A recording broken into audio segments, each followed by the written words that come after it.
Karibu katika simulizi ya mkuu wa wilaya Dodoma. Hapa namzungumzia Alhaji Jabir Shekemweri.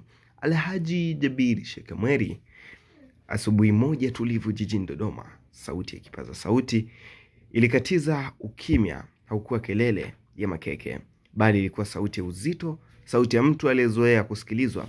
Ndipo alipokuwa amesimama Alhaji Jabir Shekemweri, mkuu wa wilaya Dodoma, akizungumza si kwa ajili ya umaarufu, bali kwa ajili ya wajibu.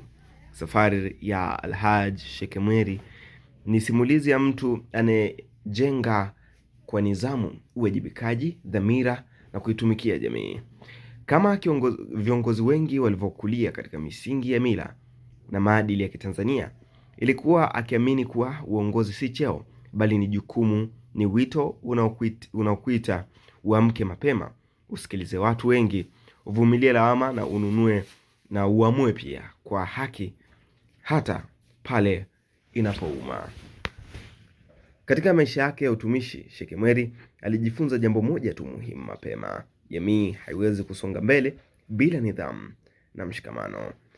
Ndio maana mara nyingi sauti yake imesikika ikisisitiza maadili, hasa kwa vijana watumishi wa umma. Wakati wa mafunzo ya jeshi la akiba, alisimamia kifua mbele na kusema kwa msisitizo, msingi mkubwa wa kazi za jeshi ni nidhamu. Huwezi kuwa askari kama huna nidhamu, alisema Shekemweri. Maneno hayo hayakuwa kwa ajili ya wanajeshi peke yake, ilikuwa ujumbe kwa jamii nzima kwamba maendeleo huanza na nidhamu ya mtu mmoja mmoja. Alipoteuliwa kuwa mkuu wa wilaya Dodoma, alikuta wilaya yenye changamoto na fursa. Dodoma, makao makuu ya nchi, inahitaji uongozi makini, usalama, usafi wa mazingira, uwekezaji, msimamo wa kisiasa. Katika kila jukumu, Shekemweri alichagua njia ya kusimama katikati ya wananchi, kusikiliza, kuonya pale inapobidi na kuhimiza pale inapohitajika kuhimiza na ushirikiano. Katika mikutano yake ya maendeleo, amekuwa akisisitiza kuwa wananchi si watazamaji wa maendeleo yao wenyewe. Siku moja alinukuliwa akisema kwa msisitizo wa utulivu, ushiriki wa wananchi ni misingi ya demokrasia na maendeleo ya kweli, alisema Shekemweri.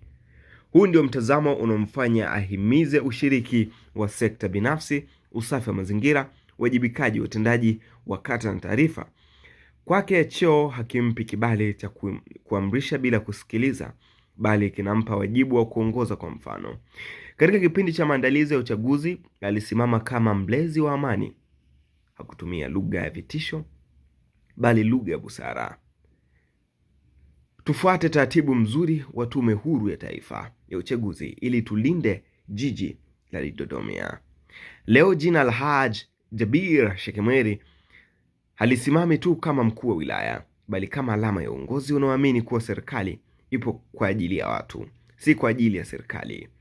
Hadithi yake bado inaendelea kuandikwa katika ofisi za umma, kwenye mikutano ya wananchi na kwenye maamuzi ya kila siku yanayogusa maisha ya watu wa kawaida. Na huenda miaka ijayo historia ikakuwa na kukumbukwa zaidi kama mmoja wa viongozi waliotambuliwa mapema kwamba uongozi wa kweli haupigi kelele, unasikika kwa matendo. Ingawa hamna tarehe, mwezi, ni wapi aliposoma, ni wapi alipokulia wazi ambazo zimeweza kutajwa zikimhusisha mkuu huyu wa wilaya Dodoma, Alhaji Jabir Shekemweri, lakini hiyo haikutufanya tuache kusimulia simulizi yake, na hii ni kutokana na utendaji kazi wake. Alhaji Jabir Shekemweri ni mkuu wa wilaya Dodoma ambaye kazi yake kuu ni kusimamia utekelezaji wa sera ya serikali, kuhakikisha utendaji wa kazi wa halmashauri unakuwa na tija na kuongoza shughuli mbalimbali zinazohusiana na maendeleo ya wilaya na ustawi wa wananchi. Hii ni kazi ya uongozi yenye msukumo mkubwa wa kijamii na kiutendaji kazi. Kwa mfano, kuongoza mafunzo ya jeshi la akiba na kuhimiza nidhamu na uelewa wa majukumu yao, kutia msukumo wa sekta binafsi na uwekezaji jijini Dodoma, kujali maendeleo ya jamii. Amehimiza ushirikiano wa wananchi katika maendeleo, akisema kuwa ushiriki wa kila mtu ni muhimu ili kujenga demokrasia na kukuza maendeleo ya eneo hilo, alisema Shekemweri. Usalama na utulivu wa jamii. Tufuate utaratibu mzuri wa Tume Huru ya Taifa na uchaguzi ili tulinde jiji la Dodoma, Sheikh Mweri akihimiza imani na usalama wakati wa maandalizi ya uchaguzi. Ushirikiano na sekta binafsi ni serikali kwa ajili ya uwekezaji kwenye miundombinu ya wilaya, alisema Sheikh Mweri. Hii ni simulizi ya mkuu wa wilaya ya Dodoma. Unazungumzaje? Mimi ni Alexander Scott Rizzi. Hii ni Usiku TV.